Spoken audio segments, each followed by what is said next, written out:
लड़की बस दोस्तों के साथ सोना करने की कोशिश कर रही थी, लेकिन आधे घंटे से ज्यादा समय बाद यह पता चला कि सोना रूम का लकड़ी का दरवाजा खुल नहीं रहा था।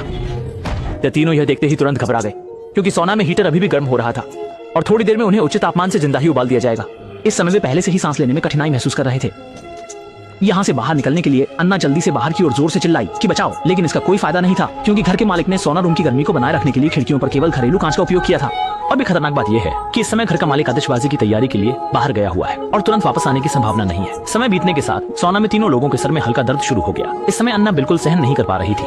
उसने पानी के डिब्बे को उठाया और लकड़ी के दरवाजे की तरफ चली गई। पूरी ताकत से दरवाजे पर लगे कांच को पीटने लगी, लेकिन काफी देर तक पीटने के बाद भी कांच पर कोई असर नहीं हुआ। तभी जैक ने अचानक हीटर में रखे पत्थरों पर ध्यान दिया और तुरंत ही उसके दिमाग में एक साहसी विचार आया। उसने एक तौलिया उठाया और हाथ बढ़ाकर पत्थर पकड़ लिया। एक चेंज। हालांकि पत्थर बहुत गर्म थे, उसने बिल्कुल भी हार नहीं मानी। फिर से एक लकड़ी का चम्मच उठाया और जलती हुई गर्मी के बावजूद एक पत्थर को बाहर खींच लिया। फिर उसे ठंडा करने के लिए लकड़ी की बाल्टी में फेंक दिया।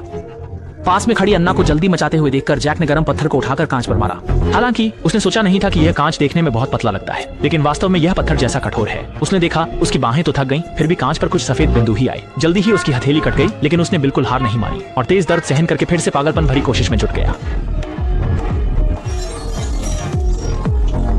हालांकि अभी वह सांस भी नहीं ले पाया था कि दो महिलाएं बेसब्री से बाहर ताजी हवा में सांस लेने के लिए भाग गईं और फिर खिड़की के पास जाकर मदद के लिए चिल्लाने लगीं।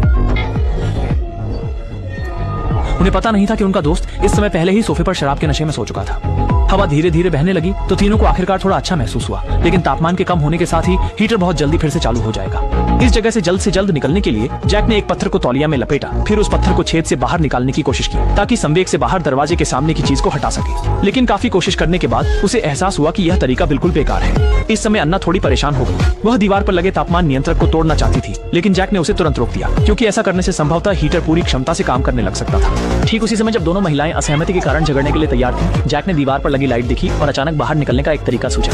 दरअसल उसका इरादा बिजली के पंखे को शॉर्ट सर्किट कर देना था और उसके बाद पूरी तरह से हीटर को बुझा देना। इसके बाद जैक ने ऊपर वाले बल्ब को घुमाकर हटा दिया और एक गीला तौलिया बल्ब के सॉकेट में डाल दिया। अगले ही पल अचानक एक विद्युत प्रवाह की आवाज आई और जैक को बिजली का झटका लग गया, जिससे वह जमीन पर बेहोश हो गया। हालांकि अंततः घर के सभी उपकरण बंद हो गए, लेकिन अकेला हीटर अब भी काम कर रहा था। असल में मकान मालिक पहले से ही सोना रूम के शॉर्ट सर्किट की समस्या के बारे में जानता था, इसलिए उसने हीटर और लाइट को दो अलग अलग सर्किट में बांटा था।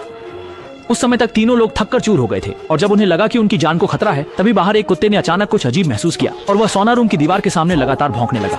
इससे तीनों को अचानक उम्मीद की किरण दिखाई दी और उन्होंने पूरी ताकत से जोर जोर से मदद के लिए पुकारा। लेकिन तभी आतिशबाजी का शो शुरू हो गया और आतिशबाजी की आवाज ने उनकी मदद की पुकार को ढक लिया। जैसे ही आतिशबाजी खत्म हुई, कुत्ते को उसके मालिक ने ले लिया। इस समय तीनों अचानक निराशा में डूब गए, क्योंकि कमरे में पीने का पानी खत्म हो चुका था। देखते हुए कि साथी बहुत गर्मी में पैर धोने का पानी पीने लगे थे, अन्ना अब यहाँ बैठकर मरना नहीं चाहती थी।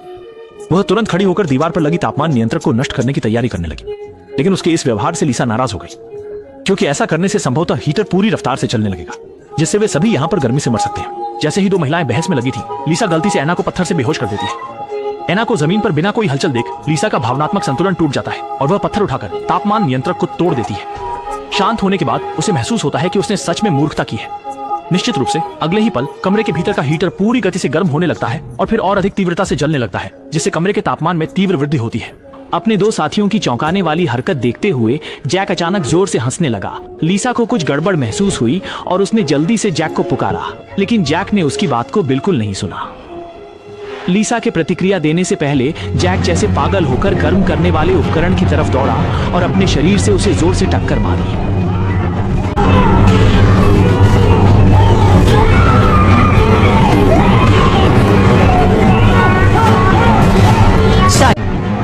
उसके तुरंत बाद भट्टी में विस्फोट हो गया। मुड़कर देखा तो पाया कि साथी खून में ले जाए, पर वह उसे देखने की परवाह नहीं कर पाया, क्योंकि वह कई घंटों से सोना कमरे में फंसा हुआ था और अब वह बस जल्दी से जल्दी पानी पीना चाहता था। इसके बाद लीसा तुरंत फ्रिज के पास गई, एक बोतल पानी निकाली और पीने लगी। फिर वह कांपते हुए कमरे में लौट आई। किसे पता था कि तभी उसकी सहेली की आवाज अचानक आई। उसने जमीन की तरफ देखा और पाया कि उसकी सहेली जमीन पर पड़ी थी। असल में अभी अभी बाहर भागने का दृश्य उसकी कल्पना था। अब भी वह इस तेजी से गर्म हो रहे स्टीम रूम में फंसी हुई थी, लेकिन अब स्थिति और भी गंभीर हो गई है, क्योंकि अभी अभी गर्म भट्टी के जोरदार टक्कर के कारण बड़ी मात्रा में गैस सोना रूम में भर गई है।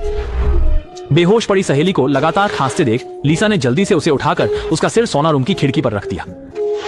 जब दोनों संघर्ष कर रहे थे, तभी घर का मालिक आखिरकार लौट आया और उसने बहुत ही दर्दनाक दृश्य देखा।